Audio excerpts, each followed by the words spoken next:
கான்கேரி குகை வளாகமானது மேற்கு இந்தியாவின் மிக முக்கியமான வரலாற்று நினைவு சின்னங்களில் ஒன்றாகும். இக்குகைகள் மகாராஷ்டிரா மாநில தலைநகரான மும்பை நகரத்தின் மேற்கே உள்ள போரிவலி பகுதியின் சஞ்சய் காந்தி தேசிய பூங்காவின் மலைப்பாங்கான பகுதியில் அமைந்துள்ள பௌத்த குடைவரை குகைகளின் தொகுப்பாக கருதப்படுகிறது. இக்குகைகள் கிறிஸ்துவுக்கு முன் 1ஆம் நூற்றாண்டு தொடக்கம் கிறிஸ்துவுக்கு பின் 10ஆம் நூற்றாண்டு வரையுள்ள காலத்தின் பௌத்த சிற்பங்கள், புடைப்பு சிற்பங்கள், ஓவியங்கள் மற்றும் கல்வெட்டுகள் கொண்டது. கான்கேரி என்னும் சமஸ்கிருத மொழி சொல்லுக்கு கருப்பு மலை என பொருளாகும். கான்கேரி குகைகளின் வளாகம் 109 குகைகளின் தொகுப்பாக கொண்ட இக்குகையானது சுண்ணாம்பு கல் மலை குகைகள் ஆகும். சிறு மலைகளில் உள்ள குகைகளுக்கு செல்வதற்கு பாறையாலான படிக்கட்டுகள் காணப்படுகின்றன. கிறிஸ்துக்கு பின் 3ஆம் நூற்றாண்டு காலப்பகுதியில் கௌதம புத்தர் மற்றும் போதிசத்துவர்களின் சிற்பங்கள் வடிவமைக்கப்பட்டுள்ளன. கொங்கன் கடற்கரையில்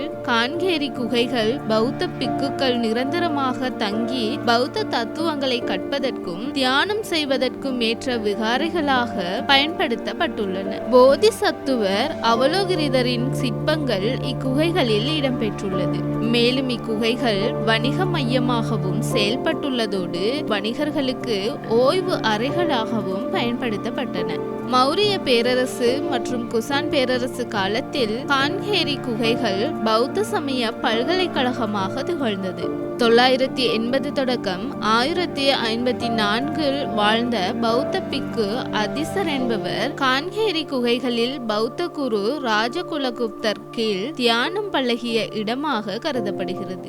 இக்குகைகளில் பிராமி மற்றும் தேவநாகரி கல்வெட்டுக்கள் அதிக அளவில் காணப்படுகின்றன. இந்த குகைகளில் 3ஆம் எண் குகை மிகவும் முக்கியமானதாக கருதப்படுகிறது. சைத்திய கிரக என்ற பெயருடைய குகை எண் 3இல் இருபுறத்திலும் புத்த பெருமான் பிரம்மாண்டமாக காட்சி தருகிறார். இந்த குகைகளுக்குள் நுழைந்தால் பிரம்மாண்டமான ஒரு மண்டபத்தினையும் காணலாம். இந்த குகைக்குள் 20க்கும் மேற்பட்ட தூண்களை கொண்ட நீளமான மண்டபம் அமைந்துள்ளது. இக்குகையானது 6ஆம் நூற்றாண்டில் குடையப்பட்டதாக கருதப்படுகிறது. மேலும் 11ஆம் நூற்றாண்டில் இக்குகையானது தர்பார் மண்டபமாகவும் செயல்பட்டுள்ளது. குகை எண் 34இல் கூரையின் புத்தரின் ஓவியங்கள் வரையப்பட்டுள்ளன.